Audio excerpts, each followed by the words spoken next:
नमस्कार, बहुत स्वागत है आपका IBC24 के यूपी यूके प्लेटफॉर्म पर। देखिए, सबसे बड़ा सवाल यह है कि प्रधानमंत्री पद की शपथ तो नरेंद्र मोदी ने ले ली। देश में नेता प्रतिपक्ष कौन होगा और उत्तर प्रदेश में नेता प्रतिपक्ष कौन होगा। अब देश में चूंकि कांग्रेस सबसे बड़ी पार्टी है तो उन्हीं के यहां से कोई हो सकता है। राहुल गांधी के चांसेस सबसे ज्यादा हैं। लेकिन हम बात उत्तर प्रदेश की करते हैं। उत्तर प्रदेश में अखिलेश यादव ने करहल विधानसभा सीट चूंकि छोड़ दी है और वो कन्नौज से सांसद चुने गए हैं, वो देश की राजनीति करेंगे यानी लोकसभा जाएंगे। तो अब घूम फिराकर बात इस पर आ गई कि नेता प्रतिपक्ष कौन होगा। चूंकि अखिलेश यादव जिस तरीके से योगी आदित्यनाथ का सामना करते थे या दूसरे मंत्रियों का सामना करते थे, क्या वो कुव्वत और किसी में है। चूंकि आप देख रहे थे पिछले 2 सालों से समाजवादी पार्टी योगी आदित्यनाथ का सामना हो या डिप्टी सीएम जो सवाल उठा रहे थे उसका बड़ी बेबाकी से सामना करती थी और यह चर्चा पूरा देश देखता था।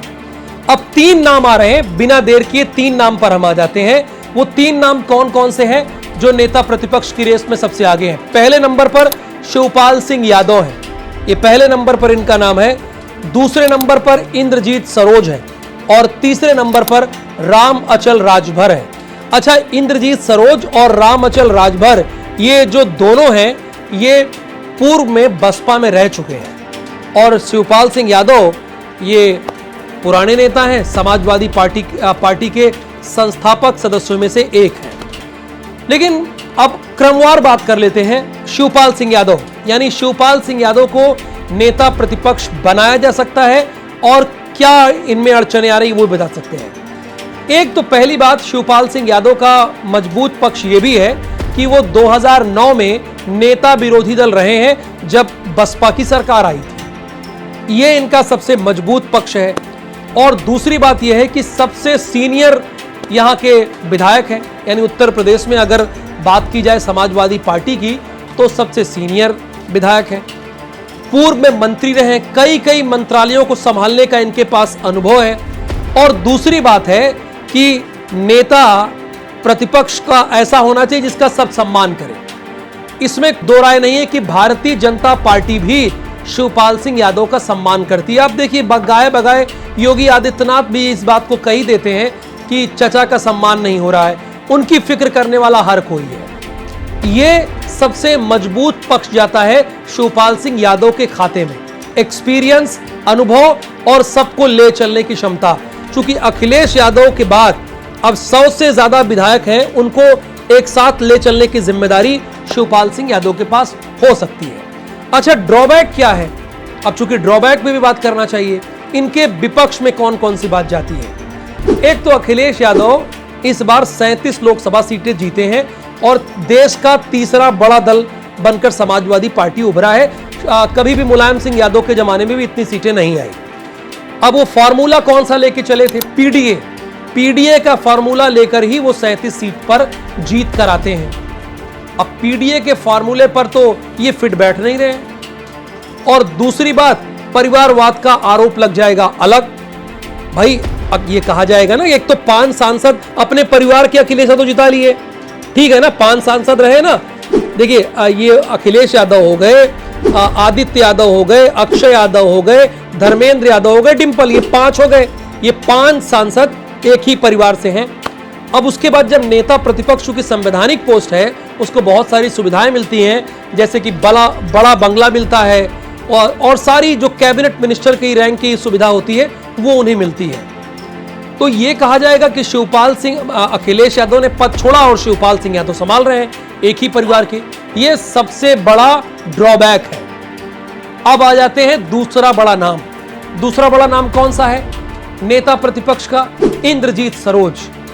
IBC24 की जो रिसर्च टीम है, जो हमारे सहयोगी हैं शंकर और सावन, और मैंने जो रिसर्च किया है उसके अकॉर्डिंग जो मुझे बात समझ में आ रही, इंद्रजीत सरोज के विपक्ष में कोई बात नहीं जाती है, यानी वो नेता विरोधी दल बन सकते हैं। जो अखिलेश यादव का पीडीए का फॉर्मूला है वो एकदम इसमें फिट बैठते हैं। अच्छा, अनुभव भी है, मंत्री रहे हैं बसपा की सरकार में, जब मायावती चीफ मिनिस्टर हुआ करती थी तो मंत्री रहे हैं, एक अनुभव ये भी है।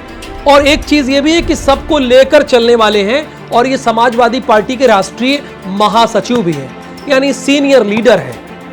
अच्छा, एक और इनका प्लस पॉइंट है, अभी हाल ही में इन्होंने अपने 25 साल के बेटे को, नाम पुष्पेंद्र सरोज है, और वो भी कहां पे बताइए, जो डिप्टी चीफ मिनिस्टर का गढ़ है कौशांबी, वहां से अपने 25 साल के बेटे को चुनाव जिताकर लोकसभा में भेज दिया। और विनोद सोनकर देखते रह गए। विनोद सोनकर 2 बार के सांसद है भारतीय जनता पार्टी के, वो देखते रह गए। और ये डिप्टी सीएम का गढ़ है। डिप्टी सीएम कौन? केशव प्रसाद मौर्य, जो अपना चुनाव यहीं से हार गए सिराथू से।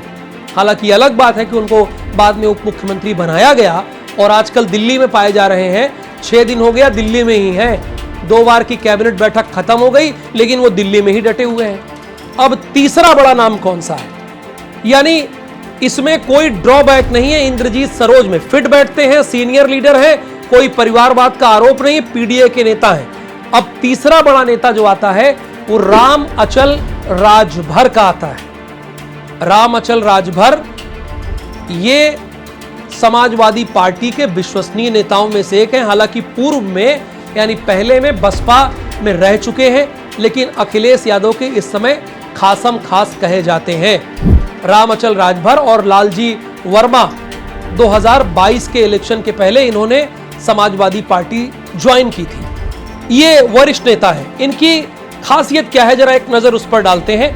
तब तक जरा मैं आपको बता देता हूं कि इसके आंकड़े क्या है राम अचल राजभर के। देखिए, ये पहली बात, ये अकबरपुर से विधायक है। अकबरपुर से विधायक है। ये 1993 में पहली बार बसपा के टिकट पर अकबरपुर से विधायक बने और 5 बार के विधायक हैं। ये पिछड़ी जाति से आते हैं। ये नेता प्रतिपक्ष की लिस्ट में सबसे इनका तगड़ा दावा है। 6 बार के विधायक रह चुके हैं और 2007 से 2012 तक मायावती सरकार में परिवहन मंत्री रह चुके हैं। देखिए, अगर कोई मंत्री बन जाता है तो उसकी प्रोफाइल बड़ी हो जाती है, वो एक विधानसभा तक सीमित नहीं रहता है, वो पूरे उत्तर प्रदेश का मंत्री हो जाता है।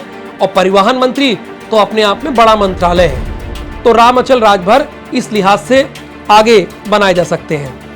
ये एक चीज और, 2024 के लोकसभा टिकट में इन्होंने परिवार के सदस्यों के अलावा किसी अन्य सीट पर यादव नेता को चुनावी मैदान में नहीं उतारा।